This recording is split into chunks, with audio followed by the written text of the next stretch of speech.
ാണ് ഞാൻ ചെയ്തില്ല. അപ്പൊ കുറേ ദിവസം ഷൂട്ട് ഉണ്ടായിരുന്നു കോഴിക്കോട്. മഴയൊക്കെ ആയിട്ട് ഞങ്ങൾ പെട്ടിട്ട് അങ്ങനെയും കുറെ ദിവസം നീണ്ടു. അപ്പോ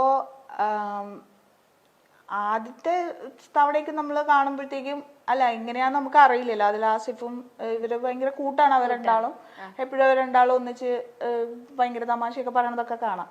പക്ഷെ പിന്നെ കുറച്ച് ദിവസം കഴിഞ്ഞപ്പോഴത്തേക്കും നമ്മളായിട്ടൊക്കെ ഭയങ്കര കൂട്ടായ ആള്. പിന്നെ പുള്ളിയുടെ വൈഫും വരും. പിന്നെയുള്ള ഇതെന്താ വെച്ചാല് നമ്മള് ദംഷറാസ് കളിക്കുക, അല്ലെങ്കിൽ സിനിമയുടെ പേര് സ്വകാര്യമായിട്ട് പറഞ്ഞിട്ട് അത് ഇങ്ങനെ അഭിനയിച്ച് കാണിക്കില്ലേ, അതായിരുന്നു നമ്മുടെ മെയിൻ കളി. അത് അങ്ങനെയൊക്കെ ആയിട്ട് പിന്നെ അത് എങ്ങനെയാ അത് പറയേണ്ടതെന്ന് എനിക്കറിയില്ല. പിന്നെ അത് അങ്ങനെ ആയി ഭയങ്കര ഒരു എല്ലാവരും അങ്ങനെ. അനുശ്രീ ആയിരുന്നു, അനുശ്രീ. പിന്നെ നിക്കി മാത്രമാണ് കുറച്ച് ദിവസം ഉണ്ടായിരുന്നുള്ളൂ. അപ്പൊ നിക്കിക്ക് പെട്ടെന്ന് നിക്കിയുടെ പോർഷൻസ് തീർക്കേണ്ടത് കൊണ്ട് നിക്കിക്ക് മാത്രം അതിൽ പങ്കെടുക്കാൻ പറ്റില്ല. ബാക്കി സെറ്റിലുള്ള എല്ലാവരും അതിൽ പങ്കെടുത്തിട്ടുണ്ട്. ഷാജിൻ ചേട്ടൻ, ആസിഫ്, ചാക്കോച്ചൻ വളരെ തമാശയൊക്കെ പറഞ്ഞ് അങ്ങനെയൊക്കെ ഭയങ്കര രസമുള്ള ഒരാളാണ്. രാജുവേട്ടൻ ഇല്ല, ഞങ്ങള് വളരെ എന്താണ്, അദ്ദേഹം വളരെ ഫ്രണ്ട്ലി തന്നെയായിരുന്നു. ഞങ്ങൾ ഒരുമിച്ചുള്ള ആ ദിവസങ്ങളൊക്കെ വർക്കിനോട് ബന്ധപ്പെട്ട കാര്യങ്ങൾ മാത്രം സംസാരിച്ചിട്ട് പോകുന്ന ഒരു രീതിയിലായിരുന്നു. അതുകൊണ്ട് ചേട്ടന് കുറച്ചുകൂടെ കംഫർട്ടബിൾ ആയിരുന്നു അല്ലേ? ശരിയാ. പൊതുവെ കേട്ടിട്ടുണ്ട് രാജുവേട്ടനും കുറച്ചുകൂടെ ഒന്ന് റിസർവ്ഡ് ആണ്, അധികം സംസാരിക്കൊന്നും ഇല്ല എന്ന് കേട്ടിട്ടുണ്ട്. ആസിഫ് അലി ഞാൻ നേരത്തെ പറഞ്ഞല്ലോ, പിന്നെ അങ്ങനെ തന്നെയായിരുന്നു സെറ്റില്. ആദ്യത്തെ ഒരു 2-3 ദിവസമാണ് എൻ്റെ ഒരു ഉൾവലിവ് എനിക്കുണ്ടായിരുന്നത്. അവർക്കതൊന്നും ഇല്ല.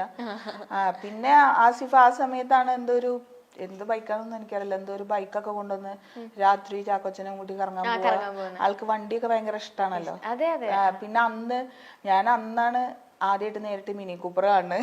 ആസിഫ് കൊണ്ടുവന്നിട്ട് മിനി കൂപ്പർ പുതിയതാതൊക്കെ കൊണ്ടിട്ട് അതൊക്കെ കൊണ്ടുവന്നു. പിന്നെ ഇഷ്ടമുള്ള ഫുഡുകളൊക്കെ പറയായിരുന്നു. കണ്ണൂര് ആണല്ലോ, അപ്പൊ അവിടെ നല്ല ഭക്ഷണം ഉണ്ട് എന്നൊക്കെ പറഞ്ഞിട്ട് അങ്ങനെയൊക്കെ നന്നായിട്ട് സംസാരിക്കുകയൊക്കെ ചെയ്യണ.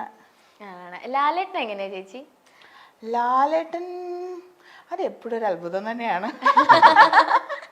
കാര്യം ഞാൻ സിനിമ അല്ല, ഞാൻ ആദ്യം നാടകമാണ് ചെയ്തത്. അപ്പോൾ നാടകത്തിന്റെ റിഹേഴ്സൽ ഒരു 2 മാസത്തോളം ഉണ്ടായിരുന്നു.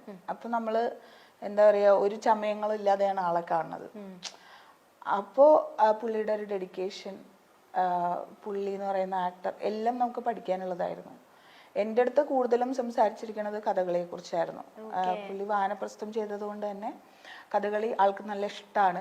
പക്ഷെ പഠിക്കാനുള്ള ഒരു സമയം കിട്ടിയിട്ടില്ലല്ലോ. പക്ഷെ എങ്കിലും വാനപ്രസ്ഥത്തിന് വേണ്ടി പഠിക്കാൻ പറ്റിയത് ഭാഗ്യം എന്നുള്ള രീതിയിലായിരുന്നു സംസാരിച്ചിരുന്നത്.